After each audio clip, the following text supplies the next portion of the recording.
शिव पुराण श्री रुद्र संहिता चतुर्थ खंड दूसरा अध्याय। स्वामी कार्तिकेय का जन्म। ब्रह्मा जी बोले, हे नारद, भगवान शिव तो सर्वेश्वर है, हर विषय के ज्ञाता है, भला उनसे कोई बात किस प्रकार छुप सकती है।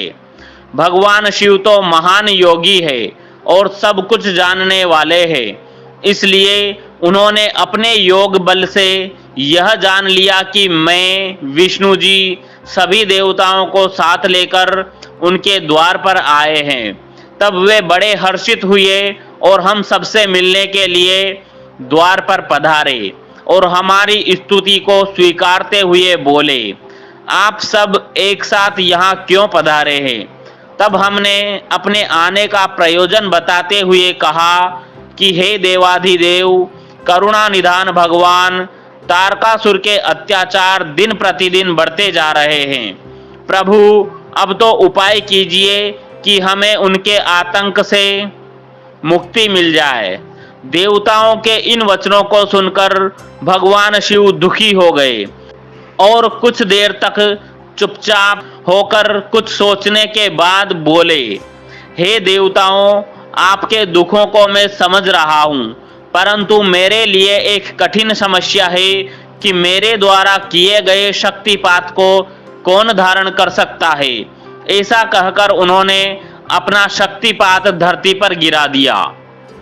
तब सब देवताओं ने अग्निदेव से प्रार्थना की कि वे भगवान शिव की उस शक्ति को कपोत बनकर धारण कर लें।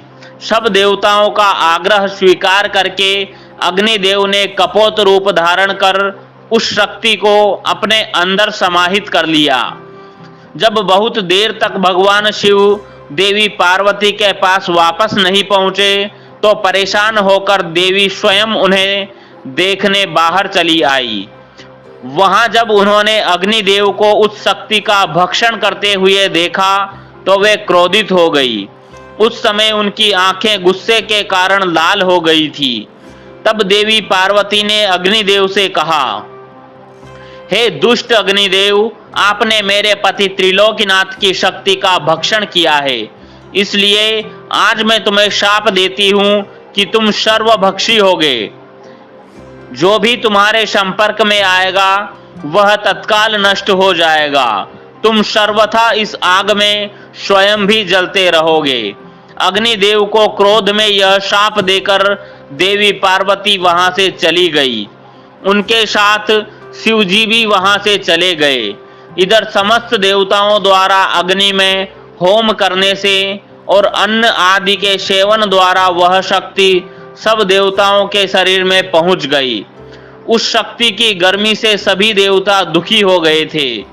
तब सब पुनः भगवान शिव की शरण में पहुंचे और उनसे हाथ जोड़कर प्रार्थना करने लगे कि भगवान, हमें इस जलन से मुक्ति दिलाएं।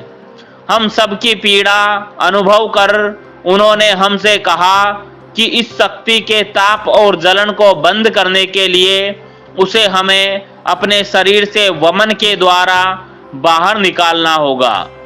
भगवान शिव की आज्ञा मानकर हम सभी देवताओं ने वमन द्वारा शिव जी की उस शक्ति को अपने शरीर से निकाल दिया। उसके निकलते ही सबने संतोष की सांस ली और महादेव जी की स्तुति करके उन्हें धन्यवाद दिया। परंतु अग्निदेव की पीड़ा किसी भी प्रकार कम नहीं हो रही थी। उनका हृदय जल रहा था। तब मैंने अग्निदेव को भगवान शिव की शरण में जाने की सलाह दी। मेरी बात मानकर अग्नि देवता ने भक्त वत्सल भगवान शिव की बहुत स्तुति की। तब शिव जी प्रसन्न हुए और बोले, कहिए अग्निदेव, आप क्या कहना चाहते हैं। तब अग्निदेव ने हाथ जोड़कर भगवान को प्रणाम किया और उनकी स्तुति की। तत्पश्चात वे बोले, हे देवाधिदेव, कृपा करके मेरे अपराध को क्षमा कीजिए। मैं बहुत बड़ा मूर्ख हूँ जो मैंने आपकी शक्ति का भक्षण कर लिया। आप मुझे क्षमा करें और मुझ पर प्रसन्न हो। भगवान, मुझ पर कृपा कर इस शक्ति के ताप को कम करके मुझे मुक्ति दिलाएं। यह सुनकर भगवान प्रसन्नता पूर्वक अग्निदेव से बोले, हे अग्निदेव, आपने उस शक्ति का सेवन करके बहुत बड़ी भूल की है। अपने किए का दंड आप काफी समय से भोग रहे हैं, इसलिए मैं आपको क्षमा करता हूँ। तुम मेरी इस शक्ति को किसी नारी शरीर में स्थिर कर दो। ऐसा करने से तुम्हारे सभी कष्ट दूर हो जाएंगे। यह सुनकर अग्नि ने दोबारा प्रश्न किया कि भगवान, आपका तेज धारण करने की क्षमता तो किसी में भी नहीं है। तभी नारद, तुम भी वहां आ गए और अग्निदेव से बोले कि जैसा भगवान शिव की आज्ञा है वैसा ही करो। ऐसा करने से तुम्हारे कष्ट दूर हो जाएंगे। तब तुमने अग्निदेव से कहा कि माघ महीने में जो भी स्त्री सबसे पहले प्रयाग में स्नान करे, उसके शरीर में आप इस शक्ति को स्थित कर देना। माघ का महीना आने पर सुबह ब्रह्म मुहूर्त में सर्वप्रथम सप्त ऋषियों की पत्नियां प्रयाग में स्नान करने पहुंची। स्नान करने के उपरांत जब उन्होंने अत्यधिक ठंड का अनुभव किया तो उनमें से 6 स्त्रियां अग्नि के पास जाकर आग तापने लगी। उसी समय उनके रोमों के द्वारा शिव जी की शक्ति के कण अग्नि से निकलकर उनके शरीर में पहुंच गए। तब अग्निदेव को जलन की पीड़ा से मुक्ति मिल गई। समयानुसार वे 6 ऋषि पत्नियां गर्भवती हुई। उनके पतियों ने उन्हें व्यभिचारी समझकर उनका त्याग कर दिया। तब वे सब हिमालय पर्वत पर जाकर तपस्या करने लगी। वहीं उस पर्वत पर उन्होंने कई भागों में मानव अंगों को जन्म दिया, परंतु वह पर्वत उनके भार को सहन नहीं कर सका और उसने उन्हें गंगा जी में गिरा दिया। गंगा जी ने उन्हें जोड़ दिया, पर वे उस बालक के तेज को सहन नहीं कर सकी और उसे अपनी तरंगों में बहाकर सरकंडे के वन के निकट छोड़ दिया। वह तेजस्वी बालक मार्गशीर्ष में शुक्ल षष्ठी के दिन पृथ्वी पर उत्पन्न हुआ। उसके पृथ्वी पर आते ही सभी को आनंद की अनुभूति हुई।